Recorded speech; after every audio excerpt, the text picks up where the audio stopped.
మరొక్కసారి వీక్షిస్తున్న మీ అందరికీ కూడా యేసు ప్రభువు వారి యొక్క దివ్యమైన దేహము, దివ్యమైన రక్త మహోత్సవ పండుగ శుభాకాంక్షలు. అయితే పరిశుద్ధమైన వాక్యాలు మనం ధ్యానించుకోబోయే ముందండి, నాకు వాక్యం తెలుసు కదా అనే ఆలోచనతో మనము వాక్యం చదవద్దు. వాక్యంలో నేను ఏదో కొత్తది నేర్చుకోబోతున్నాను, ఈరోజు పరిశుద్ధాత్మ దేవుడు నాకేదో పరమ రహస్యాన్ని ప్రకటించబోతున్నాడు అనే ఒక ప్రయాసతో మనము చదవగలగాలి, పఠించగలగాలి. ఓకేనా? ఎస్. ఆది కాండము 3వ అధ్యాయము 15వ వచనం ఒకసారి ధ్యానించుదాం ఈ సమయంలో. ఇక్కడ సందర్భం, దేవుడు పాముని శపిస్తూ ఉన్నాడు. దాని తర్వాత పాముతో కూడా ఇలా మాట్లాడుతూ ఉన్నాడు. 15వ వచనం, నీకు అనగా పాము, నీకు స్త్రీకి నీ సంతతికి ఆమె సంతతికి మధ్య తీరని వైరము కలుగును. ఆమె సంతతి వారు, ఆమె అనగా ఇక్కడ మరియ తల్లి, ఆమె సంతతి వారు నీ తల చితక్కొట్టుదురు. ఆమె హల్లెలూయా. యేసు ప్రభువు వారా కాదా చితక్కొట్టింది ఆ యొక్క సాతాను తలని? ఈ ప్రపంచంలో ఉన్న పాప విమోచన కలిగించింది యేసు ప్రభువు వారే కదా. సాతాన్ని దాని యొక్క క్రియలను లయపరిచింది యేసు ప్రభువు వారే కదా. దాని బంధకాల నుంచి మనల్ని విమోచించింది మన యేసు ప్రభువు వారే కదా. దాని యొక్క సంఖ్యల నుండి మనల్ని విడిపించింది యేసు ప్రభువు వారే కదా. అందుకే ఆమె సంతతి ఎవరు అంటే యేసు ప్రభువు వారు. అదేవిధంగా ఇప్పుడు మనమందరం కూడా అమ్మ మరియ తల్లి సంతతే. అది కూడా చూద్దాం ఎక్కడుందో వాక్యము. నీకు స్త్రీకి నీ సంతతికి ఆమె సంతతికి మధ్య తీరని వైరము కలుగును. ఆమె సంతతి వారు ఒక్కరు అని చెప్పట్లేదు ఇక్కడ వాక్యము. యేసు ప్రభువు వారు ఒక్కసారి మనకి ఈ లోకం మీద అధికారం ఇచ్చాడు కాబట్టి ఆ దేవాది దేవుడైన యేసు ప్రభువు వారిని లాగే మనం పరిశుద్ధమైన జీవితాన్ని జీవిస్తే, యేసు ప్రభువు వారిని అనుసరిస్తే మనకి కూడా సాతాను తల చితక్కొట్టే అధికారం ఉందని దేవాది దేవుడు ఇక్కడ చెప్తూ ఉన్నాడు.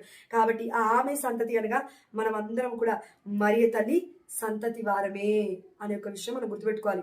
ఇది ఎక్కడైనా ఉందా అని అంటే కనుక దర్శన గ్రంథానికి రండి. దర్శన గ్రంథం 12వ అధ్యాయము. దర్శన గ్రంథం 12వ అధ్యాయం మొత్తము స్త్రీ సర్పము గురించే ఉంది. అక్కడ చూడండి, స్త్రీ సర్పము వారిద్దరి మధ్యలో ఉన్న ఘర్షణ గురించే. ఇక్కడ కూడా స్త్రీకి అదేవిధంగా ఆ యొక్క సర్పానికి మధ్యలో వైరము కలుగుతుందని ఉంది. వారి యొక్క సంతతికి వీరి యొక్క సంతతికి మధ్యలో అని అర్థం. వారి సంతతి అంటే పాముకు కూడా సంతతి ఉంది కదా, సాతాను లూసిఫర్ సైన్యము. అమ్మ మరియ తల్లికి కూడా సైన్యం ఉంది కదా, మనమందరము. అదేవిధంగా దేవదూతలు, ఆ దేవాతి దేవుడు ఇచ్చిన ప్రతి ఒక్కరం కూడా. అందుకే దర్శన గ్రంథం 12వ అధ్యాయంలో స్త్రీ సర్పం గురించి చెప్పబడింది. దర్శన గ్రంథం 12వ అధ్యాయము 17వ వచనంలో సర్పమునకు ఆ స్త్రీపై కోపము అధికమయ్యెను, అందుచే ఆ సర్పము మిగిలియున్న ఆమె సంతతితో యుద్ధమునకు సిద్ధమయ్యను. ఇక్కడ మనం కరెక్ట్గా ఆలోచిస్తే సందర్భం ఏంటి? దర్శన గ్రంథం 12వ అధ్యాయం అంటే అక్కడ సర్పము ఆమె మరియ తల్లి నిండు చూలాలుగా ఉన్నప్పుడు యేసు ప్రభువు వారు పుట్టక ముందే పుట్టిన ఎమ్మటే ఎప్పుడు తినేద్దామా అని పొంజుకొని చూస్తూ ఉంది. ఇదిగో గర్జించు సింహము వలె ఎప్పుడు మింగుదామా అని చూస్తూ ఉన్నాడు సాతానుగాడు యేసు ప్రభువు వారిని పుట్టకుండా చేయడానికి. అందుకే మరియ తల్లిని ఆ దేవాతి దేవుడు కాపాడుకున్నాడు. 12వ అధ్యాయము 4వ వచనంలో చూడండి, ఆ గర్భవతి ఎదుట ఆ సర్పము నిలిచెను, ఆ చూలాలు ప్రసవింపగనే శిశును మృంగ ఆ సర్పము చూచుచుండెను. అంతటా సమస్త జాతులను తన ఇనుప దండముతో పరిపాలింపగల కుమారుని ఆమె ప్రసవించెను. కానీ ఆ బిడ్డ ఆమె చేతుల నుండి లాగివేయబడి దేవుడి వద్దకు, ఆయన సింహాసనం వద్దకు తీసుకొని పోబడింది. దేవాతి దేవుడు నియమించుకున్నాడు కాబట్టి యేసు ప్రభువు వారు అమ్మ మరియ తల్లి దగ్గర లేరు. దాని తర్వాత మరణించారు, పునరుత్థానుడు అయ్యాడు, మోక్షారోహణుడు అయ్యాడు. ఇదిగో దేవుడి యొక్క మహిమైశ్వర్యము చొప్పున ఆ మహిమలో మళ్ళీ వెళ్ళి యెహోవా తండ్రి పక్కన కుడి పార్శ్వమున సింహాసనాసీనుడు అయి ఉన్నాడు అని వాక్యం సెలవిస్తుంది. ఈ సందర్భంలోనే ఇక్కడ మనం వాక్యం చదివితే 12వ అధ్యాయం 17వ వచనంలో సర్పమునకు ఆ స్త్రీపై కోపం అధికమయ్యను. ఎందుకైంది చూద్దాం రండి. అందుచే ఆ సర్పము మిగిలియున్న ఆమె సంతతితో, మిగిలియున్న ఇక్కడ యేసు ప్రభువు వారు పరలోక రాజ్యానికి వెళ్ళిపోయారు. ఆ దేవాది దేవుడి యొక్క ప్రణాళిక చొప్పున సంపూర్ణమనర్చాడు. తన యొక్క మానవ జీవితాన్ని సంపూర్ణముగా దేవుడి చిత్తాన్ని ఇక్కడ చేసేసాడు. కానీ ఇప్పుడు మనం అందరము కూడా ఉన్నాం ఈ లోకంలో యాత్రికుల వలె, నిరీక్షణ బిడ్డల వలె. అయితే మనమందరం ఎవరు అంటే ఆమె సంతతితో మిగిలియున్న దేవమాతకి, అమ్మ మరియ తల్లికి మనం అందరం కూడా మిగిలి ఉన్న సంతతిని. ఈ ప్రపంచం మొత్తము కూడా మిగిలి ఉన్న ఆమె సంతతితో యుద్ధమునకు సిద్ధమయ్యను. యుద్ధం ఏంటి? ఇదిగో గర్జించు సింహం వల్ల ఎవరిని మృంగుదురా అని చర్చికి వెళ్ళనివ్వడు, లేదంటే దివ్యమైన సప్రసాదం తీసుకొనివ్వడు. రోజు తీసుకుంటే మనం ఎక్కడ పునీతమైన జీవితాన్ని జీవిస్తామో, పరిశుద్ధమైన జీవితాన్ని గడిస్తామో అని వద్దు దివ్య సప్రసాదము, అసలు దివ్య సప్రసాదంలో దేవుడే లేడు అని మాట్లాడుతూ ఉంటాడు. అది మనం విని దేవుడి యొక్క దేవాలయానికి వెళ్ళము, అసలు వాక్యం కూడా చదవము, పరిశుద్ధమైన గ్రంథం కూడా పఠించము, ప్రార్థన కూడా చెయ్యము, జీవితాలు అస్తవ్యస్తము, కుటుంబం ఇంకెక్కడెక్కడికో వెళ్తూ ఉంటుంది, భర్త ఇటు, భార్య ఇటు, పిల్లలు ఇంకెటేటో. ఈ యొక్క 2025 నిరీక్షణ యాత్రికులు అని మన చనిపోయిన పోప్ ఫ్రాన్సిస్ గారు పెట్టారు ఈ యొక్క 2025ని జూబ్లీ ఇయర్గా. కానీ 4 ప్రదేశాల నుంచి, 4 దిక్కుల నుంచి మనం ఒక్క దగ్గరకు రావాలి. కానీ ఇప్పుడు ఒకే కుటుంబం 4 దిక్కులు వెళ్ళిపోతూ ఉన్నారు. ప్రియమైన దేవుడు బిడ్డలారా, ఇది సాతాను పని. కాబట్టి అమ్మ మరియ తల్లి మీద ఉన్న కోపము ఆ దేవాతి దేవుడి యొక్క ప్రణాళిక నెరవేర్చింది అని, ఆ దేవాతి దేవుడి యొక్క దైవ పుత్రుని కనింది అని, ఇదిగో అంత శక్తితో అంత పవిత్రంగా పరిశుద్ధురాలుగా జీవించింది. అసలు సాతానికి చోటే ఇవ్వలేదు, నన్ను గెలవనివ్వలేదు. నా అవిధేయత ద్వారా నేను పరలోక రాజ్యం నుండి కింద పడ్డాను, లూసిఫర్ ఆలోచనలు. కానీ తన విధేయత ద్వారా దేవుణ్ణే గెలుచుకుంది. ఆ దేవాతి దేవుడికే ముద్దు బిడ్డ అయిపోయింది మరియా అని అమ్మ మరియ తల్లి గురించి బాధపడిపోతూ ఉన్నాడు సాతానుగాడు. అందుకే అమ్మ మరియ తల్లి అంటే చాలా కోపం సాతానికి. అందుకే అమ్మ మరియ తల్లిని కోపపడుతున్న వారు కూడా ఇప్పుడు ఏ సంతతి అవుతారు చెప్పాలి మీరు, అవునండి? ఎస్, అమ్మ మరియ తల్లి మీద కోపడుతున్న వారు కూడా లూసిఫర్ సంతతి, సర్ప సంతానమా అని దేవాది దేవుడు ఎన్నోసార్లు అన్నాడు. బప్తిస్మ యోహాను గారు కూడా అన్నారు. అందుకే కానీ మనం ఏ సంతానం ఈరోజు మనము ఒక్కసారి పరిశీలించుకుందాం. ప్రియమైన దేవుడు బిడ్డలారా, మరియ తల్లి మధ్యవర్తిత్వ ప్రార్థన అడుగుతున్నామా లేదా అనే ఒక ఆలోచన కూడా మనకు ఉండాలి. ఎందుకంటే ఈ యొక్క కృప ఆ తల్లికి ఆ దేవుడే ఇచ్చాడు. ఎందుకో చూడండి, ఇంకొన్ని వర్షాలు చదువుదాం. కానీ వారు దేవుని ఆజ్ఞలకు విధేయులు, యేసుకు సాక్షులుగా నిలిచిన వారు ఎవరు కాపాడబడతారు? మరియ తల్లి ముద్దు బిడ్డలుగా అంటే అమ్మ మరియ తల్లిని నమ్మి, ఇదిగో విజ్ఞాపన ప్రార్థన అమ్మ మరియ తల్లి నా కోసం చేస్తుందని నమ్మి విశ్వసించిన వారు దేవుడి ఆజ్ఞకు విధేయులు, యేసుకు సాక్షులుగా నిలిచిన వారు. దేవుడి ఆజ్ఞకు విధేయులు అంటే అండి, ఆజ్ఞ అనగా ఏంటి? దేవుడి నోటి మాట ఏదైతే వెలువడిందో ఇది చెయ్యండి అని చెప్పడమే దేవుడి ఇచ్చిన ఆజ్ఞ, దేవుడిచ్చిన మాట. మనం అది చెయ్యాలి. అందుకే ఎవరైతే నా మాటలందు విశ్వసించి వాటిని నెరవేరుస్తాడో వాడే నా శిష్యుడు అవుతాడు, కానీ మర్చిపోయిన వాడు కాదు. అందుకే యోహాను సువార్త 19వ అధ్యాయంలో 27వ వచనం అనుకుంటా అండి, ఇదిగో యోహాను నీ తల్లి. ఆ దేవాది దేవుడు ప్రియమైన శిష్యుడితో చెప్తున్నాడు. ఈ యొక్క స్లీవ, పరిశుద్ధమైన స్లీవనాథుడు స్లీవ మీద కొట్టబడినప్పుడు చివరి మాటలలో అతి అమూల్యమైనది 3వ మాట, నిత్యమైన మాట, పితా పుత్ర పరిశుద్ధాత్మ దేవుళ్ళే ముగ్గురు కలిసి మాట్లాడుతున్న మాట ఏంటంటే నిత్యమైనది 3వ పలుకు, ఇదిగో అమ్మా స్వీకరించు నీ కుమారుని, ఇదిగో యోహాను తల్లిని స్వీకరించు అనగానే యోహాను తన సొంత ఇంటికి తీసుకువెళ్ళను. సొంత ఇంటికి అనగా అమ్మ మన సొంత తల్లి, ఆ దేవాతి దేవుణ్ణి కన్న తల్లి. యాక్చువల్లీ మన తల్లి అవ్వాలంటే మనకి అసలు ఒక యోగ్యత ఉండాలి. ఆ తల్లికి ఆల్రెడీ దేవుడు ఇచ్చేశాడు. ఆ తల్లికి అసలు యోగ్యత లేదని కాదండి, అసలు మనం యోగ్యులం కాదు కరెక్ట్గా మాట్లాడాలంటే. ఎందుకంటే అంత గొప్ప తల్లికి మనం బిడ్డలం కావాలంటే ఎంత యోగ్యత ఉండాలి, ఎంత పవిత్రంగా ఉండాలి. మనం ఆ తల్లి పవిత్రతతో కొంచెమైనా మనం పవిత్రత ప్రాక్టీస్ చేసి ఉండాలి, లేదంటే జీవించి ఉండాలి. కానీ దేవుడు ఫ్రీగా ఇస్తున్నాడు కదా. యోహానికి ఇచ్చినట్లే మనందరికీ కూడా ప్రపంచంలో ఉన్న ప్రతి శిష్యుడు కూడా, ప్రతి మానవుడు కూడా యోహాను ప్లేస్లో ఉన్నాడు, స్లీవ కింద. యేసు వారు మాత్రమే స్లీవ మీద ఉన్నాడు. అందుకే దేవాతి దేవుడు అన్నాడు, ఇదిగో నేను ఎత్తబడినప్పుడు ఈ ప్రపంచం మొత్తం నా వైపు చూస్తుంది అని. అందుకే యేసు వారు ఎత్తబడినప్పుడు మనం చూస్తూ ఉన్నాము. మనకి చెప్తున్నాడు, ఇదిగో నీ తల్లి స్వీకరించు. అమ్మతో కూడా అంటున్నాడు, అమ్మా ఇప్పుడు ఏ బిడ్డ అయితే నిన్ను నమ్ముతూ ఉందో, నీ మధ్యస్థ ప్రార్థన అడుగుతుందో, దయచేసి ఆ బిడ్డ కోసం ప్రార్థించమ్మా అని, ఇదిగో నీ బిడ్డ అని ఆ దేవాది దేవుడికి తల్లికి ఇస్తుంటే అంత గొప్ప అధికారాన్ని నీకు నాకు అధికారాన్ని ఇవ్వలేదా దేవుడు? ఆది కాండంలో ఆదాముకి దేవుడు అధికారాన్ని ఇవ్వలేదా? అన్నిటిని సృష్టించి ప్రపంచానికే నిన్ను నన్ను అధికారిగా చేసి అన్నిటికీ పేర్లు పెట్టాడు ఆదామే. దేవుడు అన్నాడు, నీకు సాతానుపై కూడా నేను అధికారాన్ని ఇచ్చాను, కానీ నీ అవిధేయత వల్ల దాన్ని పోగొట్టుకున్నావు. మరియ తల్లి విధేయత ద్వారా ఇదిగో సంపాదించుకుంది. సాతాన్ని తన యొక్క కాలుతో త్రొక్కే కృపను కూడా ఆ దేవాతి దేవుడు మరియ తల్లికి ఇచ్చాడు. అందుకే మన కనతనైన కథోలిక శ్రీ సభలో మరియ తల్లి స్వరూపాన్ని మనం చూస్తే ఒక్కొక్క ప్లేసెస్ లో మరియ తల్లి ఆ యొక్క స్వరూపం కింద సాతాన్ని తొక్కినట్టుగా ఒక పెద్ద ఆ భూగోళం, అంటే అదేంటి ప్రపంచ పటం ఉంటుంది. ప్రపంచ పటం లాగా ఒక భూగోళం గుండ్రగా ఉంటుంది, గ్లోబ్ లాగా భూగోళం. దాని మీద సాతాను ఉంటాడు. ఆ సాతాను తొక్కినట్టుగా అమ్మ మరియ తల్లి స్వరూపం ఉంటుంది. అంటే ప్రపంచంలో ఉన్న ప్రతి ఒక్క బిడ్డ కూడా అమ్మ మరియ తల్లి బిడ్డలే. ఆ సాతాన్ని అమ్మ మరియ తల్లి తొక్కేసింది తన యొక్క విధేయత ద్వారా, దేవుడి చిత్తానికి ఎస్ అని చెప్పడం ద్వారా. ప్రియమైన బిడ్డలారా, దీనికి ఉన్న అర్థం అది. ఇంత అర్థం ఉందండి ఈ 2 వర్షాలలోనే, ఈ 2 వాక్యాలలోనే. అయితే మనకి ఆ దేవాతి దేవుడు ఇంత గొప్ప విషయాన్ని తెలియజేశాడు, మరియ తల్లి గొప్పతనం. అదేవిధంగా ఇంకొన్ని వర్షాలు మనం ధ్యానిద్దాం ఈ సమయంలో. అదేంటంటే ఇప్పుడు ఆదికాండం 3వ అధ్యాయం 15వ వచనం చూసాం. అయిపోయిందా? ఎస్. 16వ వచనం అండి. ఆదికాండం 3వ అధ్యాయం 16వ వచనంలో మొట్టమొదటిగా 15వ వచనంలో ఏం చూసాము? దేవాది దేవుడు సర్పాన్ని శపిచ్చేస్తూ ఉన్నాడు. దాని తర్వాత స్త్రీ అనగా ఇక్కడ మొట్టమొదటి ఏవని ఏమని చెప్తున్నాడో చూడండి, ఏమని శపిస్తున్నాడో చూడండి. ఆయన స్త్రీతో ఇట్లా, నేను నీవు గర్భము ధరించినప్పుడు, చాలా క్లియర్గా కేర్ఫుల్గా వినాలి ఈ వాక్యాన్ని, చాలా జాగ్రత్తగా వినండి. ఆయన స్త్రీతో ఇట్లా, నేను స్త్రీ అనగా మొదటి ఏవా, నీవు గర్భము ధరించినప్పుడు నీ బాధలు అధికము చేయుదును. దేవుడు ఏమన్నా అంటే గర్భము ధరించినప్పుడు బాధలు ఉంటాయి, ఉండవని కాదు, ప్రతి స్త్రీకి బాధలు ఉంటాయి, కానీ అధికము చేస్తాను అని అంటున్నాడు. శాపం ఇది.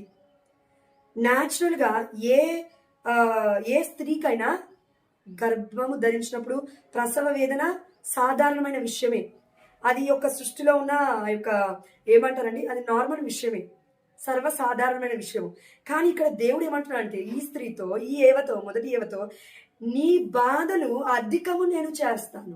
అధికము అంటే ఎక్కువగా. నీ ప్రసవ వేదనను ఎక్కువ చేయుదును. ప్రసవ వేదన, ఇప్పుడు గర్భము ధరించినప్పుడు బాధ ఎక్కువ అవుతుందంట. ఆ దేవుడు శపిస్తున్నాడు మొదటి ఏవను. దాని తర్వాత నీ ప్రసవ వేదనను కూడా నేను ఎక్కువ చేయుదును. అంటే బిడ్డకి జన్మనిస్తున్న సమయంలో కూడా, డెలివరీ సమయంలో కూడా నీ ప్రసవ వేదన ఎక్కువ అవుతుంది. అయినను నీ భర్త ఎడ నీకు కోరిక కలుగును, అతడు నీ మీద పెత్తనము చేయును. ఇది గుర్తుపెట్టుకోండి, అతడు నీ మీద పెత్తనము చేయును అంటే అతను ఏం చెప్తే నువ్వు అదే చేయాలి. అంటే కరెక్ట్గా మాట్లాడాలంటే ఇక్కడ భర్తకి కూడా భార్యని దేవుడు బానిసలాగే పెట్టేశాడని చెప్పొచ్చు. పెత్తనం అంటే అదే అండి అర్థం. ఇప్పుడు యూదుల ఆచరణ ప్రకారం ఆ సమయంలో భర్త మాట్లాడేటప్పుడు భార్య మధ్యలోకి రావద్దు. భార్యను నిండుగా వస్త్రాలను ధరించుకొని ఇంట్లో కూర్చుంటారు, భర్తలు మాత్రం బయటకు వచ్చి మాట్లాడతారు. అలా ఉండేది యూదుల ఆచారం. అంత మహాభయంకరమైనది ఆ సమయంలో. కానీ ఇక్కడ కూడా ఆ దేవాదేవుడు మళ్ళొకసారి చెప్తున్నాడు, నీ భర్త నీ మీద పెత్తనం చేస్తాడు. ఇది కూడా శాపమే ఏవకి. అయితే ఈ ఏవ ఎవరో చూద్దామా మళ్ళీ ఇంకొక వర్షం ధ్యానించి. ఇదే ఆదికాండం 3వ అధ్యాయము 20వ వచనము చూడండి. జీవులందరికీ తల్లి కావున నరుడు తన భార్యకు ఏవా అను పేరు పెట్టెను. నరుడు అంటే ఆదాము, మొట్టమొదటి ఆదాము తన భార్యకి ఏమని పేరు పెడుతున్నా అంటే ఏవా. ఎందుకు? ఏవా అనగా అర్థము జీవులందరికీ తల్లి. జీవులందరూ ఎవరు? ఇప్పుడు ఆదాము ఏవ యొక్క ఆ యొక్క చేసిన, ఈ లోకానికి తెచ్చిన పాపము, శాపము మనందరం మోస్తున్నాం కదా ఇప్పటి వరకు. కానీ దేవాతి దేవుడి యొక్క రక్షణ మార్గము ద్వారా, రక్షణ రక్త ప్రోక్షణ ద్వారా, అమ్మ మరియ తల్లి మధ్యవర్తిత్వం ద్వారా మనకి ఆ యొక్క విడుదల జరిగింది. కానీ అప్పటి వరకు కూడా జీవులందరికీ తల్లి ఎవరు అనంటే ఇదిగో ఈ ఏవ గారు, మొదటి ఏవమ్మ గారు, మొదటి ఆదాము గారు, జీవులందరికీ తండ్రి మొదటి ఆదాము. మనం షాక్ అవ్వాల్సిన విషయం కాదండి ఇది, ఇక్కడ వాక్యం సెలవిస్తుంది క్లియర్గా. మరి పాపాత్ములందరికీ తల్లి ఎవరు? పాపాత్ములందరికీ తల్లి ఎవరు? ఏవమ్మ గారు, మొదటి ఏవమ్మ గారు. ఇప్పుడున్న ఈ పాప జీవితానికి మొత్తము తండ్రి ఎవరు? మొదటి ఆదాము గారు తండ్రి. అందుకే ఆ దేవాతి దేవుడు ఈ యొక్క వీరికిచ్చిన ఈ యొక్క ఏమంటారు, ఈ యొక్క రైట్ని, ఈ యొక్క అధికారాన్ని అబ్రహాం తరం దగ్గరికి రాగానే తీసేస్తూ ఉన్నాడు. ఏమైంది అక్కడ? అబ్రహాం దగ్గరికి వచ్చి దేవుడు అంటున్నాడు, ఇదిగో నీవు విశ్వాసులందరికీ తండ్రివి. అవిశ్వాసులకి తండ్రులు వేరే ఉన్నారు. ఎవడు? దుష్టుడు, దుర్మార్గుడు, దొంగవాడు, మోసగాడు. ఇదిగో లూసిఫర్, ఆ యొక్క సైన్యము, త్రొక్కి వేయబడిన వాడి సైన్యము. ఆమె హల్లెలూయా. ఎందుకంటే ఇక్కడి నుంచి ఆదాము తరంకి వచ్చేసరికి, ఆదికాండం 12వ అధ్యాయంకి వచ్చేసరికి దేవుడు వీరికి ఇచ్చిన అధికారంలో కొంత అధికారాన్ని తీసేస్తున్నాడు. విశ్వసించిన వారందరూ కూడా అబ్రహాము సంతతి అని. కానీ కొత్త నిబంధనకు వచ్చేసరికి ఏం జరిగింది? ఇప్పుడే చూసాం వాక్యం, మరియ తల్లి సంతతి మనం అందరము కూడా అని. ఇక్కడ మొదటి ఏవా ఈ ప్రపంచానికే తల్లి అంటే నమ్ముతావు, విశ్వసిస్తావు, ఈ యొక్క పరిశుద్ధమైన గ్రంథంలో ఉన్న పరమ సత్యాన్ని ఇదిగో ప్రకటిస్తూ ఉన్నావు. కానీ మరియ తల్లి గురించి ప్రకటించమంటే ప్రకటించావు. మొదటి ఏవ గురించి మాట్లాడతావు, మొదటి ఆదాము గురించి మాట్లాడతావు, తప్పు చేశారు, దేవుని ధిక్కరించారు, అవిధేయత చూపించారు, వీరి గురించి మాట్లాడతావు. లేదంటే లూసిఫర్ దుష్టుడి గురించి మాట్లాడతావు, మోసగాడి గురించి మాట్లాడతావు. అందరికీ ఆ దేవాది దేవుడికి మహిమ తీసుకొచ్చిన అమ్మ మరియ తల్లి గురించి ఎందుకు మాట్లాడాలి కదా ప్రియమైన బిడ్డ. దేవుడు బాధపడతాడు కదా, సత్యాన్ని నువ్వు ప్రకటించాలి కదా మరి. అందుకే ఇక్కడ జీవులందరికీ తల్లి ఏవమ్మ అయినప్పటికీ కొత్త నిబంధనకు వచ్చేసరికి అంతకంటే ముందే అండి దేవుడు ఆల్రెడీ ఆదికాండం 3:15 చెప్పేశాడు.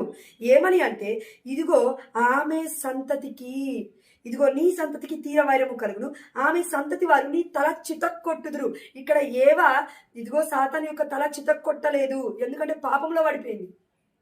నువ్వు నేను ఒకవేళ మరియ తల్లి మధ్యస్థ ప్రార్థన అడిగితే జరిగేది ఇదే, మనము సాతాను తలను చితక్కొడతాము. ఆమె నాలుగు ఇది నిజం. అందుకే సాతాను గాడి యొక్క దృష్టి మొత్తం అమ్మ మరియ తల్లి పైన, అమ్మ మరియ తల్లికి మధ్యవర్తిత్వ ప్రార్థన చేస్తున్న బిడ్డల పైన, అదేవిధంగా ఆ దేవాది దేవుణ్ణి అమ్మ మరియ తల్లి ప్రార్థన ద్వారా అడుగుతున్న ఆ యొక్క బిడ్డల పైన, ఆ కుమారుల పైన, ఈ ప్రపంచం పైన వాడి యొక్క కోపము, ఆ యొక్క మరియ తల్లి సంతానం పైన వాడి యొక్క తీరని వైరం ఇప్పటి వరకు చెలరేగుతూనే ఉందండి. అందుకే దేవుడు చెప్తూ ఉన్నాడు ఇక్కడ. అదేవిధంగా అండి, మరి ఈ స్త్రీ మొదటి ఏవకి ఏం జరిగిందంట? బాధలు అధికమయ్యాయి. గర్భము ధరించినప్పుడు వేదన ఎక్కువైంది, గర్భము, అదేవిధంగా ప్రసవ వేదన, అదేవిధంగా తన భర్త మీద తనకి ఆ యొక్క కోరిక ఎక్కువ అవుతుంది. కానీ భర్త మాత్రం తన మీద పెత్తనం చేస్తాడు. ఈ 3 అంశాలు గుర్తుపెట్టుకోండి. అవునా? ఎస్. ఇప్పుడు లూకాసు వార్తకు వద్దాం ఒక్కసారి. లూకాసు వార్త 2వ అధ్యాయము 6వ వచనం. ఎందుకంటే వీళ్ళకి పాపము శాపం ఉంది. మరియ తల్లికి ఏ పాపము లేకుండా, ఏ శాపము లేకుండా అన్నమ్మ జోకిము గారు ఇదిగో గర్భం పొంది ఉన్నారు, గర్భఫలం పొంది ఉన్నారు. అదేవిధంగా మరియ తల్లి కూడా ఏ పాపము లేకుండా, ఏ శాపము లేదు. అమ్మ మరియ తల్లిలో ఏ జన్మ పాపము, కర్మ పాపము లేదు. యేసు వారికి జన్మనిచ్చింది అని మనకు అర్థం కావాలంటే ఈ వాక్యాన్ని ధ్యానించాలి. అక్కడ ఏవా గర్భము ధరించినప్పుడు ఘోరమైన బాధ ఎక్కువైంది, ప్రసవ వేదన ఇంకా అధికమైంది. అదేవిధంగా తన భర్త తన పైన పెత్తనం చేస్తున్నాడు. ఈ 3 విషయాలు అమ్మ మరియ తల్లిలో ఎలా ఉన్నాయో చూద్దాం. పాపము శాపము ఉంటేనే ఆ బాధలు, పాపము శాపము లేకపోతే ఎందుకుంటాయి ఆ బాధలు? ఉండవు. అందుకే మరియ తల్లి గురించి మనం ధ్యానిద్దాం. లూకాసు వార్త 2వ అధ్యాయం 6వ వచనం చూడండి. వారచట ఉన్నప్పుడు, ఎవరచట? నీతిమంతుడైన యోసేపు, దావీదు కుమారా యోసేపు, అదేవిధంగా నీతిమంతుడు అమ్మ మరియ తల్లితో ఉన్నప్పుడు, మరియమ్మకు వీరిద్దరూ కలిసి బెత్లెహేములో ఉన్నప్పుడు మరియమ్మకు ప్రసవ కాలము సమీపించెను. ప్రసవ కాలము సమీపించెను. అక్కడ ప్రసవ వేదన ఎక్కువయ్యను అని లేదు. ఇక్కడ కరెక్ట్గా అర్థం చేసుకోండి వాక్యం. అక్కడ ప్రసవ వేదన నీకు ఎక్కువ అవుతుంది, అధికమవుతుంది, గర్భము నీవు ధరించినప్పుడు కూడా ఆ బాధ భరించలేవు అని. కానీ మరియ తల్లి గర్భము ధరించినప్పుడు బాధపడలేదు. She is rejoicing in the Lord. అమ్మ మరియ తల్లి దేవుళ్ళు ఆనందిస్తుంది. వామ్మో, ఇంత గొప్ప దైవ పుత్రుని నేను మోస్తున్నానా అని తన యొక్క ఆనందానికి అంతులేని గంతులు వేస్తుంది తల్లి. అందుకే దివ్య మనసమైన మరియ తల్లి ముందు పాత నిబంధనలో దావీదు గారు గంతులు వేశాడు. కొత్త నిబంధనలో అమ్మ మరియ తల్లి దివ్య మనసమై కదిలి వెళ్ళినప్పుడు ఇదిగో పరిశుద్ధాత్మ చేత నింపబడింది మన ఎలిజబెత్ అమ్మ గారు. తన గర్భంలో ఉన్న శిశువు కూడా పరిశుద్ధాత్మతో పరిపూర్ణంగా నింపబడ్డాడు. కాబట్టి ఇదిగో గంతులు వేస్తూ ఉన్నాడు. అందుకే మన కన్నతల్లి అయిన కథోలిక శ్రీ సభ యేసుప్రభుల వారి యొక్క పుట్టుకను, మరియ తల్లి యొక్క పుట్టుక పండుగను, అదేవిధంగా బప్తిస్మ యోహాను గారి యొక్క పుట్టుక పండుగను కొనియాడుతుంది ఈ నెల జూన్ 24వ తారీఖున. కాబట్టి ప్రియమైన దేవుడి బిడ్డలారా, పరిశుద్ధత, పవిత్రమైన దేవుడి కార్యం ఇది. ఇది నువ్వు నేను అనుకుంటే అవ్వదు. అందుకే అమ్మ మరియమ్మకు ప్రసవ కాలము సమీపించను. 6వ వచనం, లూకాసు వార్త 2వ అధ్యాయం 6వ వచనం. ప్రసవ కాలము సమీపించను. 7వ వచనం చూడండి. మరియమ్మ తన తొలుచూలు కుమారుని కనింది. అమ్మ మరియ తల్లి, దెర్ ఇస్ అ ప్రూఫ్. అమ్మ మరియ తల్లి యేసు వారికి జన్మనిచ్చింది. వాక్యం చెప్తుంది. కానీ పొత్తి గుడ్డలలో చుట్టి పశువుల తొట్టిలో పరుండబెట్టెను. ఆమె హల్లెలూయా. ఏలైనా వారికి సత్రములో చోటు లేదాయను. ఇక్కడ చాలా నిగూఢమైన రహస్యం అని ఏంటంటే చాలా అర్థం చేసుకోవాల్సిన వాక్యం ఇది. అక్కడ గర్భము ధరించినప్పుడు ఆమె యొక్క బాధ ఎక్కువైంది, మొదటి స్త్రీ బాధ. మరియ తల్లి గర్భము ధరించినప్పుడు గంతులు వేస్తుంది, దేవుడిలో ఆనందిస్తుంది. ఇదిగో నాకు ఇలా ఎలా జరిగింది, అమ్మో నేను దేవుడి యొక్క దాసురాలను, నీ మాట చొప్పున నాకు జరుగునుగాక అని ఆనందిస్తూ ఉంది అమ్మ మరియ తల్లి. అందుకే ఆనందంతో నింపబడింది కాబట్టి అక్కడే కూర్చోకుండా అనేకులకి సహాయం చేయాలి అని ఎలిజబెత్ అమ్మ దగ్గరికి కొండ ప్రాంతానికి కదిలి వెళ్ళింది ఆ అమ్మ మరియ తల్లి. గొప్ప తల్లి. వెళ్తున్నప్పటికీ కూడా అమ్మకి ఏ బాధ కలగకుండా ఆ దేవాతి దేవుడి యొక్క సన్నిధి తోడైంది కాబట్టి ఎక్కడా కూడా అబార్షన్ అవ్వలేదు. సెకండ్ మంత్లో అమ్మ మరియ తల్లి ఉంది అప్పటికి. కొండ ప్రాంతం వెళ్తున్నప్పుడు అంటే ఆల్మోస్ట్ 150 కిలోమీటర్లు అమ్మ నడిచింది, అయినప్పటికీ అబార్షన్ అవ్వలేదు. ఎందుకు? దేవాతి దేవుడి యొక్క ప్రణాళిక అది. సర్పము అవ్వాలని చూస్తుంది కానీ దేవాతి దేవుడు అలా ప్రొటెక్ట్ చేసుకున్నాడు. గర్భము చుట్టూరా, తన దేహము చుట్టూరా దేవదూతల శిబిరాన్ని పన్నాడు. నీకు నాకే అంటూ ఉన్నాడు దేవుడు 91వ కీర్తన, ఇదిగో దేవదూతలు నిన్ను ఎత్తి పట్టుకుంటారు అని. మరి అమ్మ మరియతల్ని ఎందుకు చేయడు దేవుడు? దైవ పుత్రుడు కదా పుట్టబోయేది, అందుకే రక్షణ ఇచ్చాడు ఆ దేవాతి దేవుడు. అందుకే మరియమ్మకి ప్రసవ కాలము సమీపించినప్పటికీ ప్రసవ వేదన ఎక్కువైంది అని ఇక్కడ లేదు. గర్భము ధరించినప్పుడు ఇదిగో గర్భము ధరించినప్పుడు అధికమైంది భారము అని లేదు. కానీ మరియమ్మ తన తొలుచూలు కుమారుని కని పొత్తి గుడ్డలు అంటే ఏంటండి మనందరికీ తెలుసు, స్త్రీలకైతే ఎక్కువగా తెలుస్తుంది. అదేవిధంగా ఒకవేళ భార్య ఉందనుకోండి, మీకు పిల్లలు ఉన్నారనుకోండి, ఒక భర్తగా మీకు, తండ్రిగా మీకు కూడా అర్థమవుతుంది. అదేంటంటే పొత్తి గుడ్డలలో చుట్టి పశువుల తొట్టిలో పరుండబెట్టను. పొత్తి గుడ్డలు అనగా ఇక్కడ అమ్మ మరియ తల్లి యూజ్ చేసిన క్లాత్స్, అమ్మ మరియ తల్లి ఉపయోగించిన వస్త్రాలు. ఆ దేవాతి దేవుని చుట్టి పెట్టాలంటే పవిత్రమైన వస్త్రమే కావాలి. అమ్మ మరియ తల్లి వేసుకున్న వస్త్రాలు కూడా పవిత్రమైనవి. ఎందుకు? అమ్మ మరియ తల్లి పవిత్రమైనది కాబట్టి. దేవుని ఇష్టం వచ్చినట్లుగా ఇక్కడ పడితే అక్కడ పెట్టలేదండి.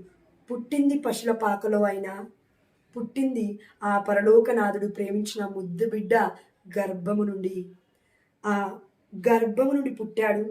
అదేవిధంగా తన స్తనాల నుండి పాలు తాగాడు. అదేవిధంగా ఆ తల్లి ఒడిలో ఆడుకున్నాడు. అదేవిధంగా ఆ తల్లి శరీర భాగములతో కూడా ఆడుకున్నాడు. కుమారుడు ఎలా ఉంటాడు, కూతురు ఎలా ఉంటుందమ్మా, పుట్టిన పసి బిడ్డ ఎలా ఉంటాడమ్మా, నీకు చెప్పమ్మా ఒక్కసారి. అమ్మ ఒక తల్లిగా నువ్వు ఉంటే, ఒక తండ్రిగా నువ్వు ఉంటే, నీ బిడ్డలు అంటే నీ యొక్క పిల్లలు, నీ యొక్క తల్లిదండ్రులకు పుట్టిన పిల్లలు చిన్నప్పుడు పసి కందులుగా ఉన్నప్పుడు ఎలా ఉంటారు తల్లి దగ్గర? ఇది చాలా చాలా చాలా ప్రేమ అండి. ఇది ఒక చాలా అద్భుతమైన అనుభూతి. How can I explain? నాకు ఇంకా ఎక్స్పీరియన్స్ లేదు, కానీ పరిశుద్ధాత్మ దేవుడి కృప వల్ల అది నేను అనుభవించగలుగుతున్నాను. అంటే నాకు ఇంకా పిల్లలు లేరు, అయినప్పటికీ దేవుడు ఆ భాగ్యాన్ని ఇచ్చాడు, ఇంత గొప్ప వాక్యాన్ని చెప్పే భాగ్యాన్ని.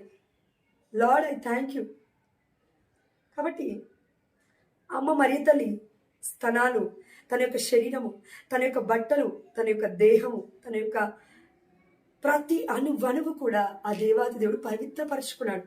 అందుకే ఆ దేవాతి దేవుని మోసి పట్టుకొని ఆ తల్లి పాలిస్తూ లాలిస్తూ పాట పాడుతూ ఆ దేవాతి దేవుడి యొక్క రక్షణ ప్రణాళిక కృప చొప్పున ఆ తల్లి దేవుడి చిత్తానికి లోబడి పెంచింది. ఇంత గొప్ప ప్రేమ ఉంది ఇక్కడ. ప్రసవ వేదన లేదు, గర్భంలో ఉన్న బాధ లేదు. ఎందుకు? ఎవరైతే పాపము చేస్తారో, ఎవరైతే శాపం చేస్తారో వారికి అధికమైన బాధలు, అధికమైన శ్రమలు, అధికమైన ఇదిగో శాప పాపాలు వెన్నండుతూనే ఉంటాయి. ఇది మనం గుర్తుపెట్టుకోవాలి ప్రియమైన దేవుడి బిడ్డలారా. కాబట్టి అమ్మ మరియ తల్లి ఎంత గొప్పదో అర్థమవుతుందండి. ఎస్, ఆ దేవాతి దేవుడు ఇచ్చాడు. కాబట్టి అమ్మ మరియ తల్లి ఇక్కడ ఎవరికి తల్లి అని చెప్పబడుతుంది? మనం చూస్తే వాక్యం లూకాసు వార్త 1వ అధ్యాయము 43వ వచనం కూడా చూడండి. నా ప్రభువు తల్లి నా యొద్దకు వచ్చుటకు నాకు ఎలాగూ ప్రాప్తించును.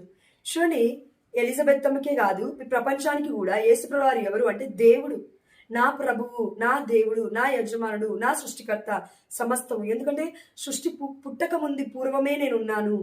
దేవుడి ఏకైక మహిమ, ఆ దేవాతి దేవుడి దగ్గర నుంచి వచ్చిన ఏకైక మహిమ యేసుప్రభువు వారే అని మనం యోహాను సువార్త 1వ అధ్యాయము 14వ వచనంలో కూడా చూసాము.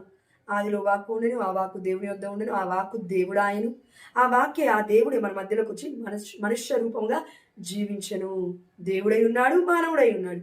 అయితే 1వ అధ్యాయం 43వ వచనం లూకాసు వార్త, నా ప్రభువు తల్లి నా యొద్దకు వచ్చుటకు నాకు ఎలాగూ ప్రాప్తించము. ప్రభువు తల్లి అనగా దేవుడి తల్లి. ఇప్పుడు దేవుడు అంటే ఎవరు? పితా, పుత్ర, పరిశుద్ధాత్మ. ముగ్గురు ఒక్కరే. ఇదిగో పేరుకి ముగ్గురు అయినప్పటికీ ఒకే స్వభావము, ఒకే వ్యక్తిత్వము, ఒకే రూపము. యేసుప్రభువు వారి యొక్క రూపమే. అదేవిధంగా ఒకే మహిమ, ఒకే తేజస్సు. కాబట్టి దేవుడి తల్లి అంటే మరియ తల్లి మరి ప్రపంచానికి తల్లి అవుతుంది కదా. ఈ ప్రపంచాన్ని దేవుడు సృష్టించినప్పుడు, ఈ ప్రపంచంలో మరియ తల్లిని సృష్టించినప్పుడు, ఆ తల్లికి బాధ్యతనిచ్చినప్పుడు, ఆ తల్లికి మనమందరం కూడా బిడ్డలం అవుతాం కదా. మరి దేవుడికే తల్లి అయితే మనమందరం తల్లి మరియ తల్లికి బిడ్డలం కాదా? అందుకే యేసు ప్రభువు వారు కథోలిక శ్రీ సభలో శిరస్సు అయి ఉన్నారు, తల అయి ఉన్నారు. మనమందరము యేసు ప్రభువు వారి యొక్క శరీరంలోని భాగస్థులం. Christ is the mystical body of the church. కాబట్టి యేసు ప్రభువు వారు శ్రీ సభకు మార్మికమైన దేహము. అయితే మనమందరము కూడా ఈ యొక్క శరీరంలోని భాగస్థులమైనప్పుడు ఈ శిరస్సుకి జన్మనిచ్చిన తల్లి ఈ యొక్క శరీర భాగాలకు కూడా ఆధ్యాత్మికంగా జన్మనివ్వదా? ఇస్తుంది కదా.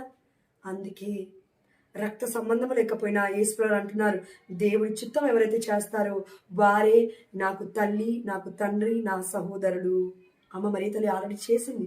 ఇప్పుడు మనమందరం కూడా చేస్తే మరియ తల్లి సంతతితో పాటు యేసుప్రభువు యొక్క సంతతి, ఆ దేవాతి దేవుడి యొక్క సంతతి, పరలోక రాజ్యంలో ఉన్న ఇదిగో పునీతులందరికీ కూడా మనం ఒక గొప్ప స్నేహితులం అవుతామనే విషయాన్ని మనం గుర్తుపెట్టుకోవాలి ప్రియమైన దేవుడి బిడ్డలారా. కాబట్టి ఇప్పటి వరకు మనం ఏం ధ్యానించుకుందాం? ఆది కాండము 3వ అధ్యాయం 16వ వచనంలో ఇదిగో స్త్రీ నీవు గర్భం ధరించినప్పుడు నీ వేదన అధికమవుతుంది, అదేవిధంగా ప్రసవ వేదన ఇంకా అధికమవుతుంది. 2 విషయాలు అయిపోయాయి. మరియ తల్లి విషయంలో అది జరగలేదు. 3వ విషయము, ఇదిగో నీకు నీ భర్త మీద కోరిక కలుగును. అయితే నీ భర్త నీ మీద పెత్తనము చేస్తాడు. ఇది 3వ విషయం. మరియ తల్లి విషయంలో ఇది జరిగిందా? జరగలేదు. ప్రపంచవ్యాప్తంగా తెలిసింది. మరియ తల్లి విషయంలో ఇది జరగలేదు. బైబిల్ చెప్తుంది. ఎలా? అమ్మ మరియ తల్లికి ఎవరి మీద కోరిక లేదు. ఆ దేవాది దేవుడి యొక్క చిత్తము చేయడమే అమ్మ మరియ తల్లి యొక్క కోరిక. ఏలిన వారి యొక్క ముద్దు బిడ్డగా ఉండడమే తల్లి యొక్క ప్రయాస. పరిశుద్ధాత్మ దేవుడికి ప్రియురాలుగా ఉండడమే అమ్మ చేసుకున్న ధన్యత్వము. యేసుప్రభువు వారికి తల్లిగా ఉండడమే అమ్మ మరియ తల్లి యొక్క ముఖ్యమైన ధ్యేయము.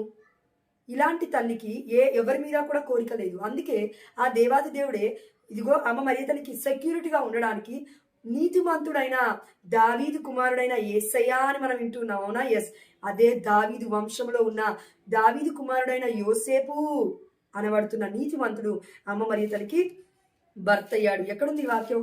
ఇదిగో మత్తయి సువార్త 1వ అధ్యాయము 20వ వచనం రండి. యోసేపు ఇట్లు తలంచుచుండగా ప్రభుదూత కలలో కనిపించింది. దేవాది దేవుడు చెప్తున్నాడు ఈ మాట. అయితే దావీదు కుమారుడు వగు యోసేపు, ఎంత ధన్యత్వం అండి. యోసేపు గారు ధన్యుడు.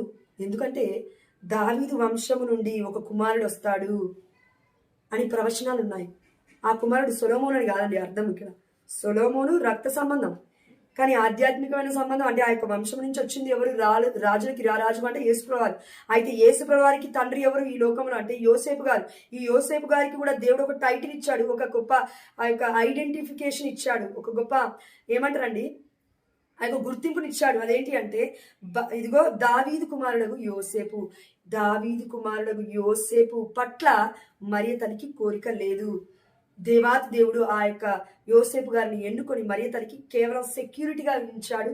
అదేవిధంగా ఒక బాధ్యత కలిగిన భర్తని మాత్రమే ఇచ్చాడు. కానీ ఈ లోకం ఆలోచిస్తున్నట్లుగా భర్త అంటే భరించేవాడే కానీ బాధించేవాడు కాదు, మోహించేవాడు కాదు, ఇష్టం వచ్చినట్లుగా భార్యకి ఇష్టం లేకుండా తన శరీరం పైన చెయ్యి వేసేవాడు కాదు.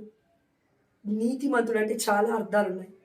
కాబట్టి ప్రియమైన దేవుడు బిడ్డలారా, ఎంత గొప్పవారో మన పునీత యోసేపు గారు మనకి ఇప్పుడు అర్థమవుతుందండి. అందుకే మరియ తల్లికి ఎవరి మీద కోరిక లేదు. అదేవిధంగా అక్కడ మొదటి ఆదాము మొదటి ఏవ మీద పెత్తనం చేశాడు అని దేవుడు చెప్తున్నాడు, చేస్తాడు అని. కానీ ఇక్కడ 2వ అమ్మ మరియ తల్లి ఏవ మీద యోసేపు గారికి ఎలాంటి పెత్తనం లేదు. ఎందుకు? యోసేపు గారు ఏం చెప్తే అది అమ్మ మరియ తల్లి చేసిందా? దేవుడు చెప్తే చేస్తున్నారా ఇద్దరు? ఇదిగో ప్రభు దూత కలలో కనిపించింది. యోసేపు వెళ్ళు అనగానే వెళ్తూ ఉన్నాడు. యోసేపు తల్లిని బిడ్డని తీసుకుని వెళ్తూనే ఉన్నాడు. మళ్ళీ రానగానే వస్తూనే ఉన్నాడు. మరియ తల్లికి యోసేపు గారికి చాలా డిస్కషన్ అనేది అసలు ఇక్కడ ఎక్కడా కూడా లేదు పరిశుద్ధమైన గ్రంథంలో. కానీ మరియ తల్లి తన మనసులో అన్ని పదిలపరుచుకొని ధ్యానిస్తూ ఉంది అని ఉంది. ఎక్కడుంది? లూకాసు వార్త 2:19 మరియమ్మ అంతయు తన మనసున పదిలము చేసుకొని మరణము చేసుకొని చుండెను. ఇదే లూకాసు వార్త 2:51 చూడండి. అంతటా యేసు వారితో నజరేతులకు తిరిగి వచ్చి తల్లిదండ్రులకు విధేయుడై ఉండెను. తల్లి మరియమ్మ ఈ విషయములన్నీ మనస్సున పదిలపరుచుకొని ఉండెను. అమ్మ మరియ తల్లి సైలెంట్ గా ఉంది చాలా మటుకు. మనం బ్లా బ్లా బ్లా బ్లా అని వలుతూనే ఉంటాము భార్యల ఇళ్లలో. భర్తను పట్టించుకోకుండా మన మీద పెత్తనం చేస్తూనే ఉంటారు. వాళ్ళ పెత్తనం వాళ్ళది. ఈ పాపం ఆది నుంచి వచ్చింది. మరియ తల్లికి ఆ పాపం లేదు, ఆ శాపం లేదు, ఏది లేదు. అమ్మ మరియ తల్లి herself she is very Holi.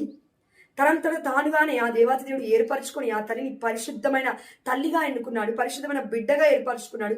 ఇదిగో తల్లి గర్భంలో పుట్టక ముందే తల్లిని ఆ దేవాతి దేవుడే ఇదిగో భద్రపరుచుకున్నాడు ప్రతి పాపము నుండి, ప్రతి శాపము నుండి, అన్నిటి నుండి.